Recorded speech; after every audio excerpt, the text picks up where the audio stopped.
கேன்டீனில் இருக்கிற பன்னும் எப்பவுமே ஆன்லைனில் இருக்கிற பொண்ணும்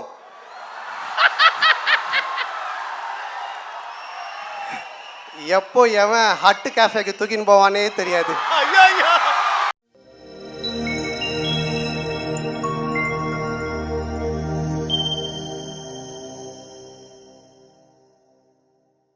மைக் கொடுத்தார்ல, அவர் தான் நிக்கில் முருகன், அவர் தான் பிஆர்ஓ. அவர் என்ன சொல்கிறாரோ அதான் நாங்கள் செய்யணும்.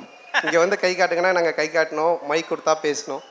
அப்புறம் இங்கே ஒரு லைட் ஒன்று போட்டார்ல, அவருக்கு ரொம்ப நன்றிப்பா. இவ்வளோ நேரம் ஃபேஸே தெரியாமல் ரொம்ப இருட்டாக இருந்துச்சு, இப்போ தான் சும்மா பல்லி மிட்டாய் செதற விட்டா மாதிரி கலர் கலராக இந்த சைடு, அதை பார்த்து நம்மளாம் சந்தோஷப்பட்டுக்கலாம். ஓகே, ரீசார்ஜ் அதுக்கு ஏற்ற மாதிரியே ஃபுல் சார்ஜில் இருக்கிறீங்க போல். அதில் நிறைய பேரை பார்த்தா தெரியுது ஃபுல் சார்ஜ் அப்படின்றது. இந்த சைடில் நிறைய சார்ஜ் ஆகிருக்கு. வெரி குட், ரொம்ப சந்தோஷமாக இருக்குது. என்னுடைய படத்தோடைய சாங்கை இங்கே உங்கள் முன்னாடி ரிலீஸ் பண்ணுறதில்ல. இமான் சார் பார்த்தீங்கல்ல, செகண்ட் இயர் காலேஜ் ஸ்டூடெண்ட் மாதிரி வந்திருக்காரு. எனக்கு தெரிஞ்சு ஹரியர் எதனா எழுத போகிறாரான்னு தெரில. என்ன சார் M1 M2 என்ன ஹரியர் சார் இது? ஸோ அந்த லெவலில் வந்திருக்காங்க.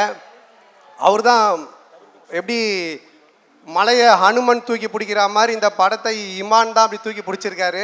ஸோ சாங்லேருந்து ரீரெக்கார்டிங்லேருந்து எல்லாமே அவ்வளோ நல்லா பண்ணியிருக்காரு. ஸோ அவருக்கு என்னுடைய மனமார்ந்த நன்றி சார். அப்புறம் இந்த படத்தினுடைய ப்ரொடியூசர் அவர் இங்கே நம்ம அன்பு செழியன் சார், கோபுரம் ஃபிலிம்ஸ், அவர் இங்கே இன்னும் வர முடியல. பட் அவருடைய டாக்டர் வந்திருக்காங்க, சுஷ்மிதா அன்பு செழியன். ஸோ அவங்களுக்கு என்னுடைய மனமார்ந்த நன்றி. ஸோ ஒரு ப்ரொடியூசர் வந்து நல்ல படம் எடுத்துடலாம், நல்லா நடிச்சிடலாம், அதை கொண்டு போய் கரெக்டாக சேர்க்கறது ப்ரொடியூசரோட கையில் இருக்குது. ஃபஸ்ட்டு சாங்கே உங்கள் முன்னாடி இவ்வளோ பேர் முன்னாடி ஒரு காலேஜ் ஈவெண்ட்டில் பண்ணியிருக்காங்க. ஸோ சரியான ரூட்டில் அவங்க படத்தை திருப்பி ரீச் பண்ணுவாங்கன்றதுக்கு இதுவே ஒரு எக்ஸாம்பிள். ஸோ அவங்களுக்கு என்னுடைய மனமார்ந்த நன்றி. அண்டு டைரக்டர், காலேஜில் நீங்கள் அவர் ஃபஸ்ட்டு வந்து பேசுனதை பார்த்தீங்கன்னா மாக்காப்பாவை தாண்டி ஆங்கர் பண்ணுற மாதிரி பேசிகிட்டு இருந்தார். நானே பயந்துட்டேன் இது அப்படின்னு. அவர் வந்து இந்தியா பாகிஸ்தான் படம் பண்ணியிருக்காரு, அந்த படத்தினுடைய டைரக்டரு. ஆமாம் ஆமாம், இப்போ வந்து ரஷ்யா உக்ரைன் பண்ணலான்னு இருந்தார், அதுக்குள்ளே நாங்கள் கூட்டின்னு வந்துட்டோம். லவ் ஒரு காமெடி படம் பண்ணுங்க அப்படின்னு சொல்லிட்டு. அவருடைய பிரதர் ஓம் ரொம்ப நல்லா பண்ணியிருக்காரு, கேமரா ஒர்க். அண்டு தம்பி ராமையா சார், நீங்கள் தூரத்தில் இருந்து பார்த்தீங்கன்னா உங்களுக்கு பிடிக்காத ப்ரொஃபஸர் மாதிரியே இருப்பார், கிட்ட வந்து பார்த்தீங்கன்னா உங்களுக்கு பிடிச்ச ப்ரொஃபஸர் மாதிரி இருப்பார். அந்த அளவுக்கு நவரசமும் கலந்த ஒரு அற்புதமான நடிகர். ஸோ அவர் என்னோடய அண்ணன் தான் சொல்லணும். அவர் இந்த படத்தில் ரொம்ப சூப்பர் ரோல் பண்ணியிருக்காரு. இதுக்கப்புறம் தம்பி ராமையா எல்லாம் இந்த படத்துக்கு அப்புறம் தமாஸ் ராமையான் தான் கூப்பிடுவாங்க, அந்த அளவுக்கு காமெடி பண்ணியிருக்காங்க. அதுக்கப்புறம் இந்த படத்தினுடைய ஹீரோயின் பயங்கரமான டான்ஸர். அவங்க எப்படியும் இந்த ஈவெண்ட் முடியறதுக்குள்ள ஒரு டான்ஸ் ஆடி காமிச்சிட்டு தான் போவாங்க.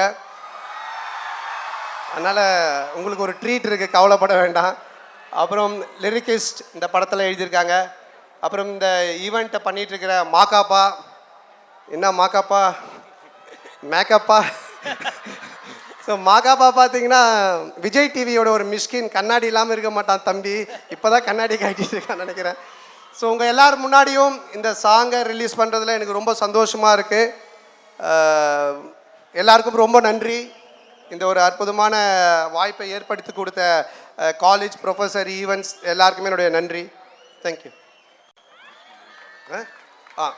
ஆமாம், அதான் ராஜலக்ஷ்மி இன்ஜினியரிங் காலேஜோடைய மேனேஜ்மெண்ட் எல்லாருக்குமே என்னுடைய மனமார்ந்த நன்றி தெரிவிச்சுக்கிறேன்.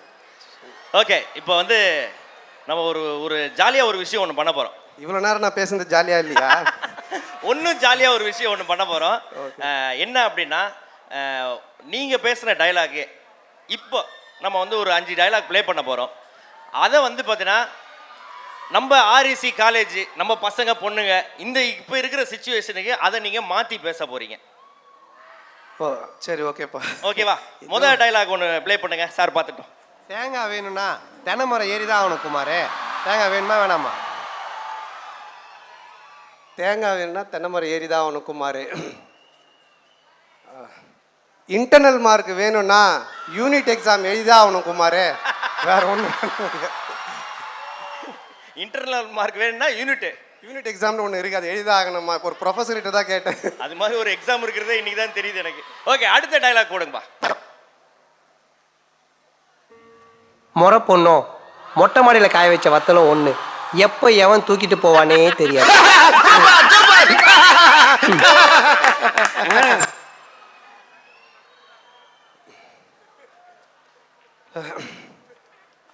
கேன்டீனில் இருக்கிற பன்னும் எப்பவுமே ஆன்லைனில் இருக்கிற பொண்ணும்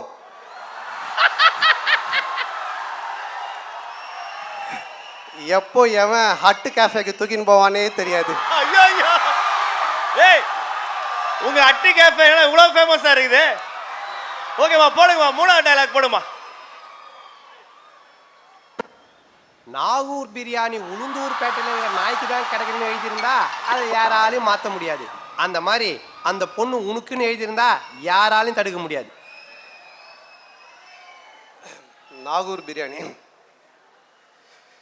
என்னதான் ஒரு பையனை 4 வருஷம் துரத்தி லவ் பண்ணாலும் ஃபர்ஸ்ட் இயர் பொண்ணு வந்த உடனே நாக்க தொங்க போட்டு நம்பர் கேட்டானா அதை யாராலையும் மாற்ற முடியாது.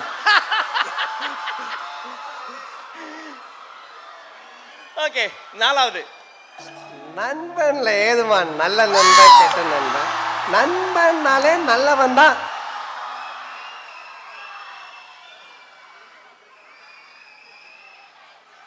அரியர்ல என்னடா first sem second sem, அரியர்னாலே arrear தான்டா. Okay, the final one. ஊர்ல 10-15 ஃப்ரெண்டு வச்சிருக்கலாம் சந்தோஷமா இருக்கான். ஒரே ஒரு ஃப்ரெண்டை வச்சுக்கிட்டு நாப்படுற அவஸ்தை இது. நண்பேண்டா. நான் வந்து ஒரு பாலிடெக்னிக் ஸ்டூடெண்ட்டு, ஒரு குட்டி இன்ஜினியர்னு சொல்லலாம். நானும் எலக்ட்ரானிக்ஸ் அண்ட் கம்யூனிகேஷன் படித்தேன். ஸோ அப்போ அந்த மாதிரி இருந்துச்சு. அதை வச்சு நான் சொல்கிறேன். இப்போவும் அப்படி இருக்கான்னு தெரியல. ஊர் உலகத்தில் 10-15 ஃப்ரெண்டு வச்சுருக்கலாம் சந்தோஷமாக இருக்கானா, ஒரே ஒரு ஃப்ரெண்டை வச்சு நாங்கள் பராவஸ்தை இருக்குது. அது வந்து 10-15 பொண்ணு இருக்கிற கம்ப்யூட்டர் சயின்ஸ் டிபார்ட்மெண்ட்டெல்லாம் சந்தோஷமாக இருக்கிறான். 4-5 பொண்ணு வச்சுன்னுக்கிற மெக்கானிக்கல் டிபார்ட்மெண்ட்டில் நாங்கள் படுற அவஸ்தை இது. ஐயோ யோ யோ யோ யோ இது நான் படிக்கும்போது அப்போ சொன்னது. அவ்வளோதானே. ரொம்ப நன்றி, என்ஜாய் பண்ணீங்க, ரொம்ப சந்தோஷமாக இருக்கு. எது பண்ணாலும் நானும் உங்களை மாதிரி ஓகே நானும்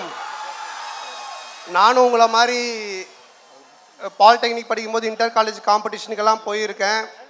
நிறைய காம்படிஷனில் போய் வின் பண்ணியிருக்கேன். ஆனால் படிப்பில் நான் கொஞ்சம் சரியாக படிக்க மாட்டேன், ஃபெயில் ஆகிடுவேன். சொல்லப்போனால் நான் ஸ்கூல்லேயே ஃபெயில் ஆகி தான் படித்தேன். பட் இந்த மாதிரி அதுக்கு கை தட்டுறீங்க. ஸோ பட் ஆனால் இந்த மாதிரி கல்ச்சுரல்ஸில் வந்து கொஞ்சம் இன்ட்ரெஸ்ட் உண்டு. அதுதான் என்னை சினிமா கொண்டு வந்தது.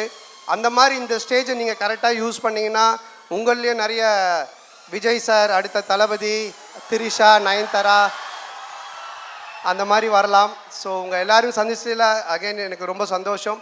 நன்றி, வணக்கம். மறக்காமல் படத்தை பாருங்கள், என்ஜாய் பண்ணுங்கள். Okay, thank you.